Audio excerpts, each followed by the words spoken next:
With permission from HarperCollins Children's Books, this is Chapter 6 of The Secret Garden. There was someone crying, there was. Last chapter, Mary told Martha that she thought she could hear someone in the corridor crying, and Martha slammed the door shut, and so today we'll find out whether there was someone crying. The next day, the rain poured down in torrents again, and when Mary looked out of her window, the moor was almost hidden by grey mist and cloud. There could be no going out today. "What do you do in your cottage when it rains like this?" she asked Martha. "Try to keep out from under each other's feet, mostly," Martha answered. There does seem a lot of us then. Mother's a good-tempered woman, but she gets fair mothered. The biggest ones goes out in cowshed and plays there. Dickon, he doesn't mind the wet. He just goes out same as if the sun was shining. He says he sees things on rainy days as doesn't show when it's fair weather. He once found a little fox cub half drowned in its hole, and he brought it home in the bosom of his shirt to keep it warm. Its mother had been killed nearby, and hole was swum out, and rest of the litter was dead. He got it at home now. He found a half-drowned young crow another time, and he brought it home too and tamed it. It's named Soot, because it's so black and it hops and flies about with him everywhere." The time had come when Mary had forgotten to resent Martha's familiar talk. She had even begun to find it interesting and to be sorry when she stopped or went away. The stories she had been told by her ayah when she lived in India had been quite unlike those Martha had to tell about the moorland cottage, which held 14 people who lived in 4 little rooms and never had quite enough to eat. The children seemed to tumble about and amuse themselves like a litter of rough, good-natured collie puppies. Mary was most attracted by the mother and Dickon. When Martha told stories of what Mother said or did, they always sounded comfortable. "If I had a raven or a fox cub, I could play with it," said Mary, "but I have nothing." Martha looked perplexed. "Can they knit?" she asked. "No," answered Mary. "Can they sew?" "No." "Can they read?" "Yes." "Then why doesn't thou read something or learn a bit of spelling? Thou's old enough to be learning thy book a good bit now." "I haven't any books," said Mary. "Those I had were left in India." "That's a pity," said Martha. "If Mrs. Medlock could let thee go into the library, there's thousands of books there." Mary did not ask where the library was because she was suddenly inspired by a new idea. She made up her mind to go and find it herself. She was not troubled about Mrs. Medlock. Mrs. Medlock seemed always to be in her comfortable housekeeper's sitting room downstairs. In this strange place one scarcely ever saw anyone at all. In fact, there was no one to see but the servants, and when their master was away, they lived a luxurious life below stairs, where there was a huge kitchen hung about with shining brass and pewter, and a large servants' hall where there were 4 or 5 abundant meals eaten every day, and where a great deal of lively romping went on when Mrs. Medlock was out of the way. Mary's meals were served regularly, and Martha waited on her, but no one troubled themselves about her in the least. Mrs. Medlock came and looked at her every day or two, but no one inquired what she did or told her what to do. She supposed that perhaps this was the English way of treating children. In India she had always been attended by her ayah, who had followed her about and waited on her hand and foot. She had often been tired of her company. Now she was followed by nobody and was learning to dress herself because Martha looked as though she thought she was silly and stupid when she wanted to have things handed to her and put on. "Hasn't thou got good sense?" she said once when Mary had stood waiting for her to put on her gloves for her. "Our Susan Ann is twice as sharp as thee, and she's only 4 year old. Sometimes thou looks fair soft in head." Mary had worn her contrary scowl for an hour after that, but it made her think several entirely new things. She stood at the window for about 10 minutes this morning after Martha had swept up the hearth for the last time and gone downstairs. She was thinking over the new idea which had come to her when she heard of the library. She did not care very much about the library itself because she had read very few books, but to hear of it brought back to her mind the 100 rooms with closed doors. She wondered if they were all really locked, and what she would find if she could get into any of them. Were there 100 really? Why shouldn't she go and see how many doors she could count? It would be something to do on this morning when she could not go out. She had never been taught to ask permission to do things, and she knew nothing at all about authority, so she would not have thought it necessary to ask Mrs. Medlock if she might walk about the house, even if she had seen her. She opened the door of the room and went into the corridor, and then she began her wanderings. It was a long corridor, and it branched into other corridors, and it led her up short flights of steps which mounted to others again. There were doors and doors, and there was pictures on the walls. Sometimes there were pictures of dark, curious landscapes, but oftenest they were portraits of men and women in strange, grand costumes made of satin and velvet. She found herself in one long gallery, whose walls were covered with these portraits. She never thought there could be so many in any house. She walked slowly down this place and stared at the faces which also seemed to stare at her. She felt as if they were wondering what a little girl from India was doing in their house.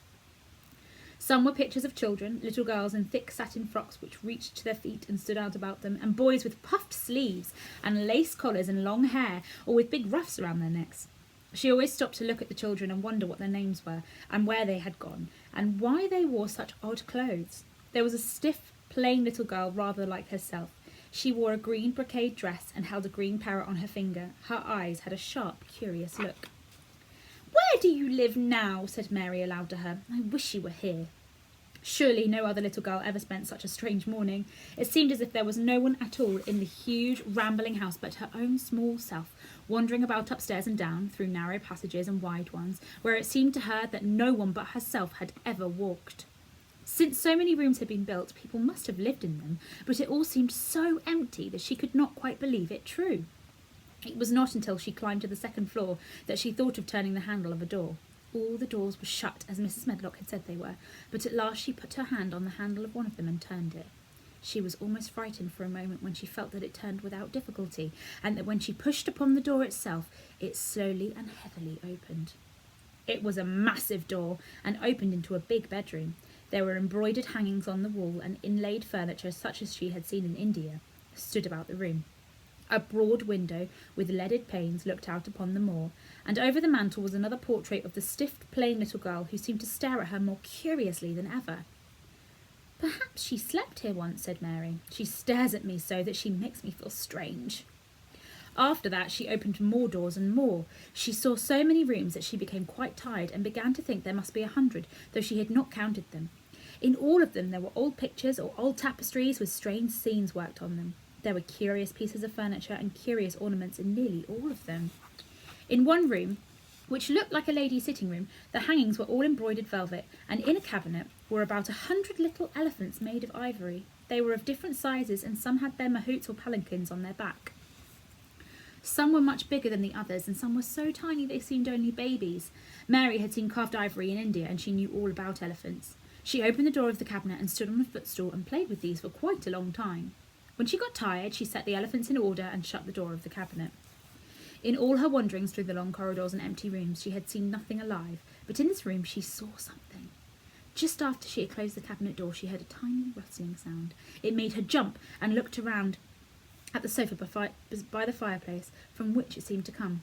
In the corner of the sofa there was a cushion, and in the velvet which covered it there was a hole, and out of the hole peeped a tiny head with a pair of frightened eyes in it. Mary crept softly across the room to look. The bright eyes belonged to a little grey mouse, and the mouse had eaten a hole into the cushion and made a comfortable nest there. 6 baby mice were cuddled up asleep near her.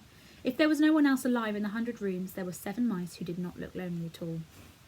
"If they wouldn't be so frightened, I would take them back with me," said Mary.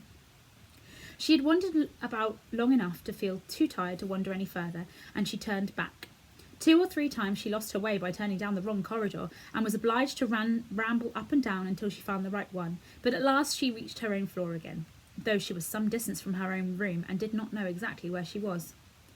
"I believe I have taken a wrong turning again," she said, standing still at what seemed the end of a short passage with a tapestry on the wall. "I don't know which way to go. How still everything is." It was while she was standing here, and just after she had said this, that the stillness was broken by a sound. It was another cry, but not like the one she had heard last night. It was only a short one, a fretful, childish whine, muffled by passing through walls. "It's nearer than it was," said Mary, her heart beating rather faster, "and it's crying." She put her hand accidentally upon the tapestry near her, and then sprang back, feeling quite startled. The tapestry was the covering of a door which fell open and showed her that there was another part of the corridor behind it, and Mrs. Medlock was coming up it with her bunch of keys in her hand and a very cross look on her face. "What are you doing here?" she said, and she took Mary by the arm and pulled her away. "What did I tell you?"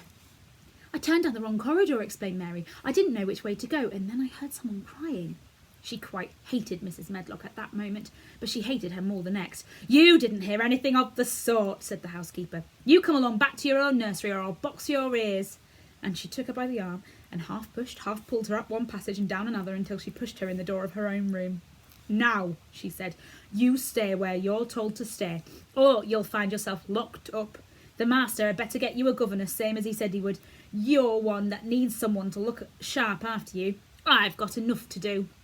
She went out of the room and slammed the door after her, and Mary went and sat on the hearthrug, pale with rage. She did not cry, but ground her teeth. There was someone crying. There was, she said to herself.